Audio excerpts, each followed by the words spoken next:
everyone, welcome to ATN. I'm your host, Amin Dillon. Today I'm here at the CAA Center for a very special ceremony. Today we're going to meet the inductees of this year's Brampton Sports Hall of Fame. Now these individuals have different careers, they play in different sports, they have different challenges and barriers, but they've got two things in common. One is their love for Brampton, and two, of course, their shared love for sports. Let's go now to the opening ceremony.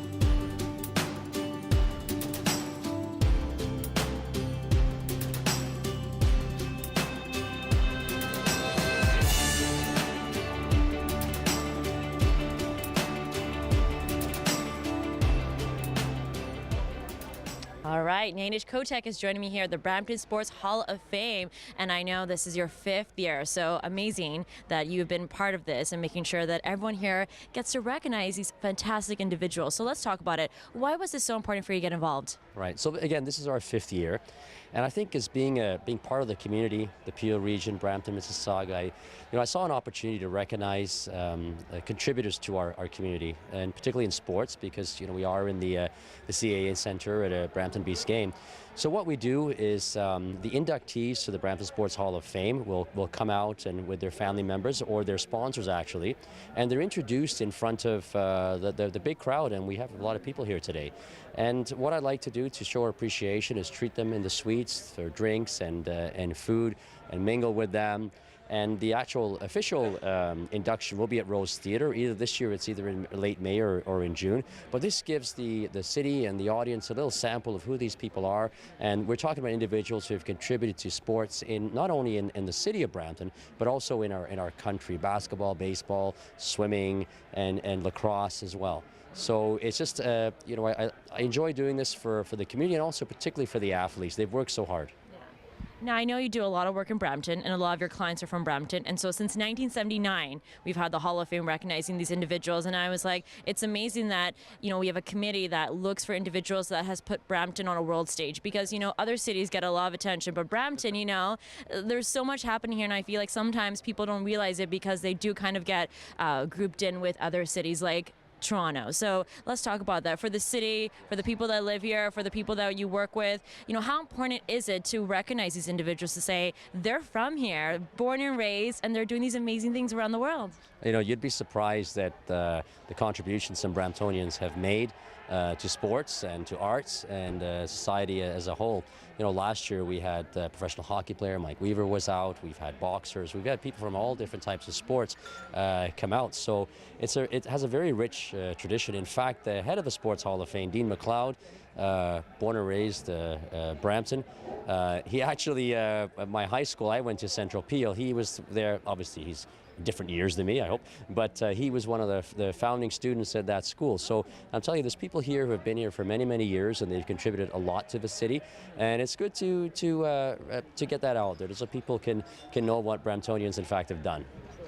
And I want to really make sure we mention this, that we are at one of the games here for Brampton Beast at CAA Center. We keep changing names here. So, but I love that you've made it a mission to make sure that families that may not necessarily have the means to bring their kids here get to have a chance to do that. And I get to see these families, and you see the kids, there's signs out there, they're so excited. So you've made sure to do that, and not a lot of companies and individuals would make the time to do that. So why in particular is that important for you? Right. Well, part of this program here for today's day, I have 400 tickets, and I make sure they're given away to students, to schools, so the kids come out and their parents come out. This really is a family event. I mean, hockey is Canada's national pastime, and it's great to see the families all come out. And I think it's, and I've always said this, as a successful corporation or individual, it's good to give back to the society that made you who you are. And that's my goal here. First of all, it's nice that the Brampton Beast, Kotak, are putting on this opportunity to celebrate the Sports Hall of Fame inductees. Later this month, we'll be announcing the inductees to the Brampton Sports Hall of Fame. And frankly, these are role models that we want to celebrate. That being active in sports is a great thing. Being healthy is a great thing. you learn the beauty of teamwork in sports too. And so I'm just grateful as mayor of the city, we got organizations like the Brampton Beast that want to help us applaud and celebrate role models in the community. And I like to say, because I've spent a lot of time in Brampton, sports is really becoming a major part of the city, right? Because it's not just about these professional teams, but it's a lot about the children that are getting involved. And there's so many programs out here, and I know the city is really trying to support that as well. So can we talk about that? Yeah, absolutely. You know, recreation is so important. We've got a high rate of diabetes in the city of Brampton, so we want to create a more active community. We just opened the Gore Meadows artificial ice skating rink to get the community in the East End into the Canadian passion of hockey. We just announced we're opening this summer an outdoor cricket pitch, a fully lighted cricket pitch. We're really expanding the bike trails. We're really looking at ways to make recreation easier, more accessible, more affordable, and it's exciting to see the community really continue to fall in love with sports. Now, I know you're a big goal setter. You always like to have anything you take on have a long-term goal in mind. So for sports and here in Brampton, can you talk about future plans? Is there something that you're working on that you'd like us to look out for? Well, from an ATN perspective, you know, we'd love to see the GT20 in Brampton. That's one of our goals. That's a major sporting event. I'd love to see some of the professional organizations do more of their practicing in Brampton. And we're also looking at sort of some of the training that's done for athletes that are on the rise. And so there's a lot of balls in there right now, and we're really focused on making sure that Brampton is the type of city that can really see athletes excel.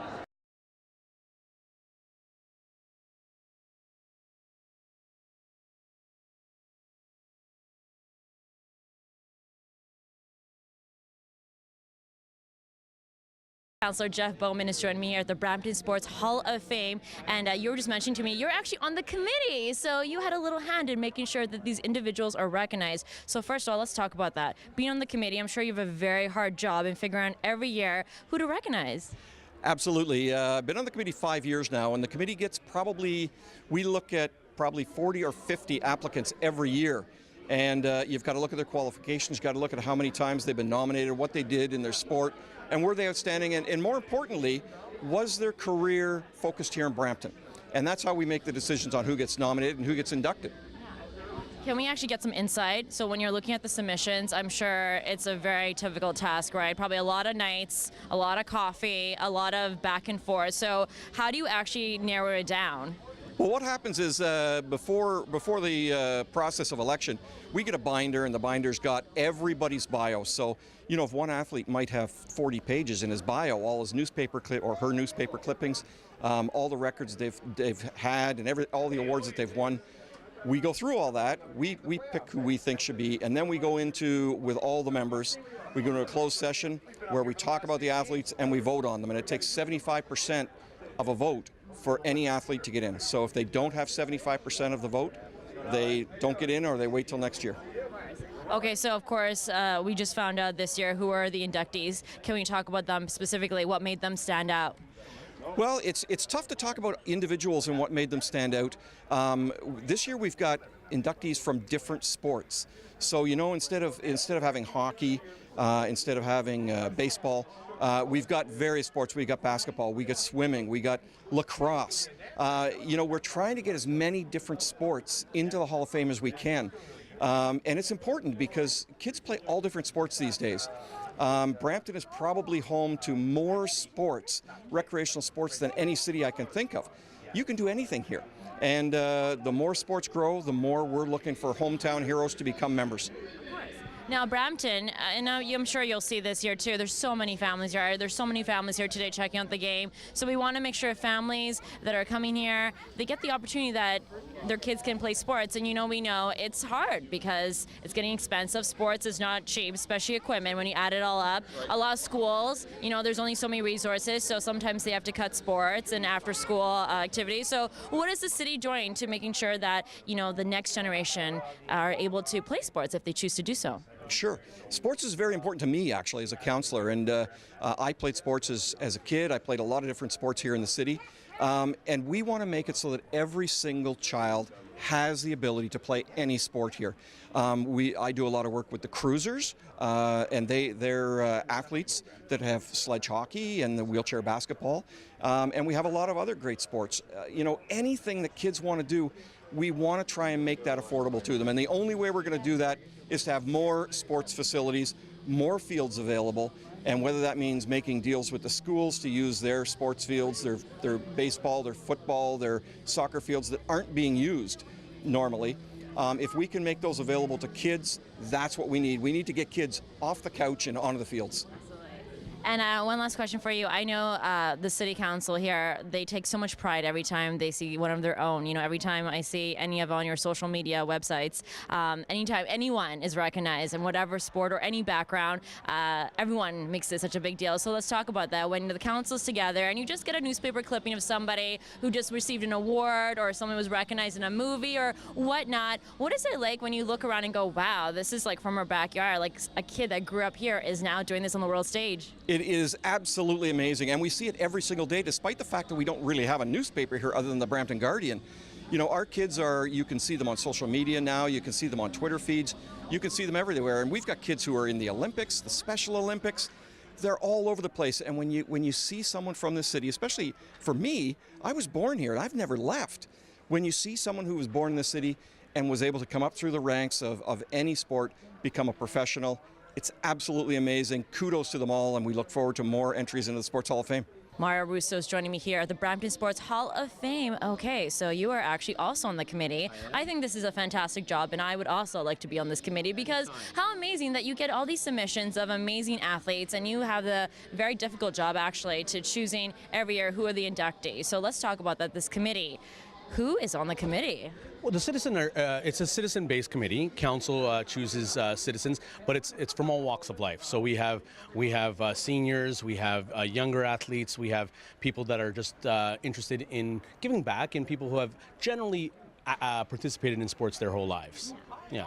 Can you talk about when you get to actually tell the athletes they've been chosen? That must be really cool. Do you get to make the phone calls? Well, we've actually, Dean, our chair, who is a member of he's in the sports hall himself, came up with, we actually hand deliver notices directly to all members or all inductees. So it's one of those personal things that we make it personal to go to their, whether it be their sport, whether it be their home, and we hand deliver it. Yeah. So what is the reaction like? Do they have any idea they're even nominated? They know they're nominated. Yeah, so there's a nominator that nominates them, but what they don't know is when they've been actually inducted, because that's chosen in camera by the committee, and we don't release it to the public until we've let every candidate know. Of course. So what have been some of the best reactions? I'm sure you've got some good stories. We've had some tears. We've had some tears, we've had some excitement, we've had some hugs. So it's very rewarding. I mean, this is a volunteer-based committee, but that's the reward when you see their faces, in particular, not only the inductees, but their family members, their wives, the people that have actually supported the athletes and the builders for years, because those are some of the unsung heroes, the wives and the husbands and the kids and so forth, right? Absolutely. Yeah. I'm glad you mentioned them because it always takes a village, right, to support people to reach their dreams and goals. And a lot of these athletes have overcome a lot. Not only are they from Brampton, they've been able to achieve their dreams and goals, but it's not always been an easy road. So let's talk about that. Well, I mean, one of the things about sports is that it's often an equalizer, is that people with lower socioeconomic kind of status are able to overcome that, and that's what we see that a lot of the times. But it's also a confidence builder, a social gathering. So it's nice to see that, and we see that people that have put in so much time and effort and given up so much just to be recognized, and that's what I think our role is, to just give recognition to people that have done so much for the community, for their sports in particular. It's nice to see.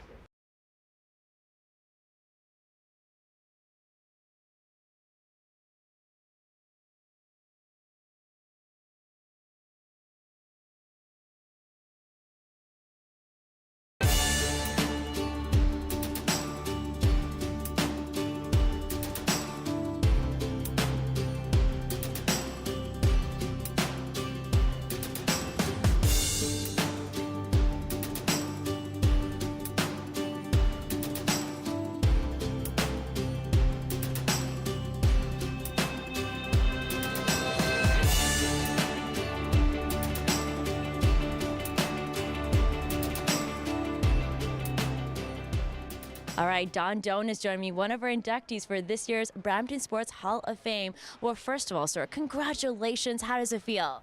It feels amazing. Yes, very humbled and very thrilled to be honored in the class of 2019. Of course. Yeah. Don, can you tell us, when you found out you were being inducted, what was the reaction like? Who told you? Actually, Dean McLeod, the chair of the Hall of Fame, and one of the board members, Mario Russo, made an unexpected visit to our house. And they came in and were full of all sorts of wonderful news, including my induction. And it was really a very special and touching moment. Yes. Now, you've had such a long career. You've had a success in many different fields. You know, can we pinpoint any specific part that you really want as part of your legacy? I think the legacy is I've been honored to be inducted. I was basically a point member on a team of amazing professionals. So I'm honored that I was selected out of so many people to receive this award, but in effect, I'm receiving the award on behalf of all the people I worked for and with throughout my 36 years with the Brampton Parks and Recreation Department. Don, I was speaking to many people from the sports world, and they all said that while, you know, the athletes get recognized, a lot of effort and recognition needs to go for the families, you know, that it's really a family that really helps you achieve your dreams and goals, to give you the support to keep going. So let's talk about that. Your family, the people that have been your big supporters, what has it meant for you? Family means everything to me. A lot of times it's the family that makes sacrifices while someone like me goes out and, you know, does the work, but they're always there in the background. They're always supportive. And I think one of the big things now that I have my health challenges, they're there in spades. You know, it's more than just asking, what can I do for you? It's showing up and saying, I'm here now. What can I do for you? So it's not just an empty promise or phone call. It's showing up with a hammer and nails or drill gun or something to do the job that needs to be done. Now, you're not slowing down. You are still very much part of the community, giving back, making sure that the next generation of athletes are being inspired. And I know you do a lot of work with ALS Canada as well. So can we talk about that? Your community work, you know, what does it mean for you? Community means everything. I think a community is built with people, with volunteers, with programs, and a community is more than mortar and bricks. And we've been so fortunate that many of the councils that I've worked with for 40 years, they were always supportive of recreation. They would always provide the funding to improve our facilities, be it recreation centers, parks, sports fields, and I'm very blessed to be able to have worked with such amazing counselors over the years.